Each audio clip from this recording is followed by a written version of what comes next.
Well, hey, good morning, everybody. My name is Jared, and I host a daily live podcast where we discuss news and politics. And I'm a socialist, and that just means I want everyone to have universal health care, education, income, and housing. And also, I want to help people start their own businesses and run their businesses and run them better. So if you own or run or have the desire to own or run a business, and you need a counselor. I'm not a lawyer, I'm not a doctor, I didn't stay at a Holiday Inn Express last night, but I did wake up pissed today. I'm pissed. They're out of my creamer going on like 2 days a row at the grocery store. So I'm like angry. We gotta be more singularly focused. I'm tapping into all the things that I know. And here's what I can foresee a path forward for us that, yes, established the American Socialist Party. But I just had like a fucking like breakthrough thought. Donnie Trump is not going to pardon Elon Musk. I'm going to say it. As long as Donald Trump is alive, Elon Musk is open season. And so for everyone out there wakes up every day in a full-blown panic like you're waking up from a fucking nightmare, I'm right there fucking with you, but hold the fucking line. We gotta shit on Elon Musk being a bad president. I've said it at the start of the week. I made content about it. I am in a way prophetic. Donald Trump will not pardon Elon Musk if we push the narrative that Elon Musk is a terrible president. Elon Musk is a terrible. Thank you, Tim Waltz. He gave you guidance. Time magazine put Elon Musk behind the desk on the cover of Time. And Donald Trump still thinks he's in charge of Elon Musk. So he just like pushes him around to another fucking part of the government. And I'm gonna say it kindly. Kindly. You can only push people so far before you get jerked around, thrown on your face, arrested, and charged. Elon is not, he's not bulletproof. And when I say that, I mean like, I actually don't think as long as Donald Trump's alive that Elon Musk is like gonna get pardoned. Do you understand? The guy hasn't even been in office a month and he already moved Elon off the property. He's literally pushing him to take money from like veterans and Medicare and Medicaid. Okay? And a lot of people want to debate about what level of access the Doge team has, the groomed five, as I'm calling them. Remember the Central Park Five? Remember how Donald Trump, by the way, in the fucking 70s, 80s, he took out ads in 4 newspapers and spent $250,000 to push for the death penalty for 5 teenage black men who all did time, like 7+ years in fucking prison for a crime they ultimately none of them committed. So he had as a track record of being a shitbird. But if you think he's not going to double cross Elon Musk, and I'm telling you, it's getting to the point where Elon Musk is touching already sensitive data, as if touching the fucking nuclear codes wasn't enough. Some people just want to watch the world burn. Who's going to step up before they light the match? Like, this is what the thing is. We see, like, Democrats doing shit, and it's like, what's wrong with the feds? Like, y'all don't have, oh, it's SCOTUS. The DOJ don't give a fuck about SCOTUS, man. The Department of Justice can and should bring charges. And the fact that they're fucking all getting potentially illegally fired and their teams disbanded and shit, turn your fucking info over to the public. This is we the people versus the billionaire establishment. We can absolutely solve this issue. We need to become singularly focused on declaring Elon Musk the de facto president of the United States. Elon Musk is a terrible president, and rub it in Donald Trump's face so that he pushes Elon to do even more heinous shit. It's not like he's going to pull the trigger.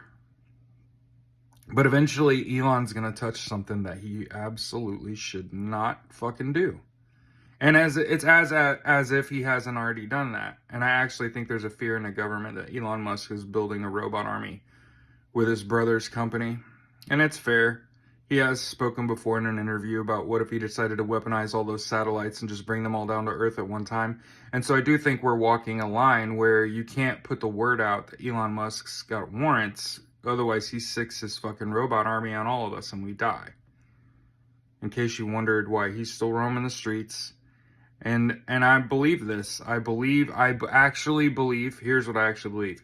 There's a person on the planet, his name is Elon Musk, who would build an army of robots. Check. That makes sense. And sick it on Americans. You see how he treated his employees? What do you think of people that won't work for him? Let me tell you a little story about a guy who applied and got an interview at Tesla. I'm talking about myself. That's right. And I actually had an in that one of my girlfriends worked in their hiring and coordinating sort of intake department. So all I had to do was show up at this interview, make it through the interview to where my resume gets put on her desk. And so long as I show up at the meeting, at the interview, and it was I can't remember if it was a group meeting or not. So I don't want to conflate the quality of that interview, because I know I live in Indianapolis, Indiana, and there's going to be a bunch of people that are like, oh, what was the job? I don't recall. It got sent to me. Where was it? At the Tesla location here in Indianapolis. I believe it was called their pre-showroom or showroom. I show up to this interview. No dramatic earpiece drop. I show up at an interview to work for Tesla and Elon Musk. Keep this in mind.